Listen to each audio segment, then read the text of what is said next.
Black and white நேயர்களுக்கு வணக்கம். இப்போ சமீப காலமாக பார்த்தீங்கன்னா இளைஞர்களுக்கு மத்தியில் உடற்பயிற்சி, அதாவது ஜிம்முக்கு போயிட்டு பாடியை ஃபிட்டாக டெவலப் பண்ணுறது அதிக அளவில் அது ஒரு மோகமாகவே ஆயிடுச்சு அப்படின்னு கூட சொல்லலாம். ஒரு சிலர் அவங்க தொழிலுக்காகவும், சிலர் அவங்க ஈடுபட்டிருக்க விளையாட்டு திறன்களுக்காகவும் தன்னுடைய பாடியை ஃபிட்டாக வச்சுக்கிறதுக்கு ஜிம்முக்கு போகிறாங்க. ஒரு சிலர் அது எனக்கு ஹாபி அப்படின்னு சொல்லிட்டு கூட போகிறத நம்ம பார்க்குறோம். உடலுக்கு பயிற்சி அவசியம்தான், ஆனால் அது உயிரை பறிக்கிற பயிற்சியாக இருக்கக்கூடாது.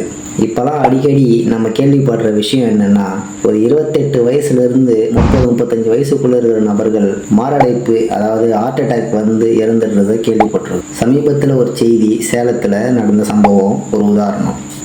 ஒரு ஜிம் வச்சு நடத்துகிற அந்த ஜிம்மோட கோச் அதிகப்படியான நேரம் உடற்பயிற்சி மேற்கொண்டதால் ஹார்ட் அட்டாக் வந்து இறந்துட்டாரு அப்படின்னு மருத்துவர் சொல்லியிருக்காங்க.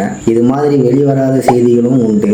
ஜிம்முக்கு போகிறவங்க பெரும்பாலும் பார்த்தீங்கன்னா அந்த ஜிம்மில் தரக்கூடிய புரோட்டீன் பவுடரை அதிக அளவில் பயன்படுத்துகிறாங்க.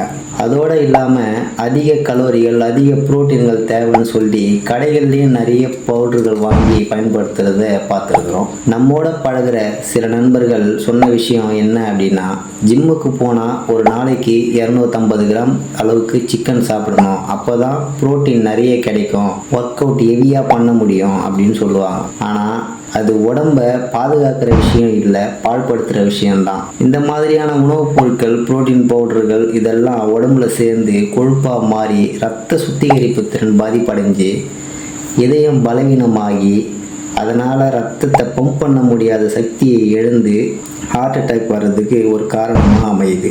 உடம்பை கட்டுக்கோப்பாக வச்சுக்கிறதுக்கு ஆரோக்கியமான உணவு சாப்பிட்டு அளவான உடற்பயிற்சியை மேற்கொண்டால் இது போன்ற உயிர் இழப்புகளை தவிர்த்திடலாம். 30 வயசுக்கு மேலே போயிட்டவங்க ஜிம்முக்கு போயிட்டு உடற்பயிற்சி மேற்கொண்டு இருந்தால் அவங்க மருத்துவ பரிசோதனை, அதாவது ரத்த அழுத்தம் உடம்புல எவ்வளோ இருக்குது, சர்க்கரை வியாதி இருக்கா, இதெல்லாம் செக் பண்ணிக்கின்னு ஜிம்முக்கு போகிறது நல்லது. ஒரு காரணமாக அமையுது. பாடி கெப்பாசிட்டி அப்படின்னு ஒன்று இருக்குது. அதாவது ஒரு பாத்திரம் இருக்குதுன்னு வச்சுங்க, அதில் எவ்வளோ தண்ணி ஊற்ற முடியுமோ அவ்வளோதான் ஊற்ற முடியும். அதுக்கு மேலே ஊற்றினா அதால் ஏற்றுக்க முடியாது. அதே மாதிரி தாங்க உடம்பும். அந்த கெப்பாசிட்டிக்கு மீறி அதிகப்படியான ஒர்க் அவுட் பண்ணால் உடம்பால் ஏற்றுக்க முடியாது.